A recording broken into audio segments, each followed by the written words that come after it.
अडचणी आहेत. बघा, मी स्वतः या मताचा पहिल्या दिवशीपासून आहे की कोल्हापूरची हद्दवाढ केलीच पाहिजे. याचं कारण आहे की कोल्हापूर शहर हे आता म्हणजे या स्वरूपामध्ये it has lived it's life.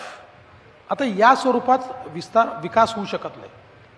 आपण देशातलं कुठलंही शहर बघा, त्या शहराचा विस्तार हद्दवाढीनेच झाला आहे. अनेक वेळा आपल्याला असं वाटतं की हद्दवाढ म्हणजे टॅक्सेस वाढतील, हद्दवाढ असं लोकांना वाटतं आणि राज्यकर्त्यांना असं वाटतं हद्दवाढ झाली की पुन्हा महानगरपालिकेवर कामाचं बर्डन. हे खरं नाही आहे. एक तर आता आम्ही नवीन निर्णय घेतला आणि हद्दवाढ झालेल्या ज्या महानगरपालिका आहेत तिथे 5 वर्षापर्यंत आम्ही टॅक्सेस वाढवत नाही. म्हणजे त्यांचे जे ग्रामपंचायतचे टॅक्सेस आहेत तशाच पद्धतीनं टॅक्स स्ट्रक्चर आम्ही त्या ठिकाणी ठेवतो, त्यामुळे त्यांच्यावर तो परिणाम होत नाही. आणि महानगरपालिका ज्यावेळी अशा हद्दवाढीच्या भागामध्ये गुंतवणूक करतात त्यावेळी त्यांना त्यातनं परतावा देखील मिळतो, कारण तिथे जमिनीचे भाव वाढतात.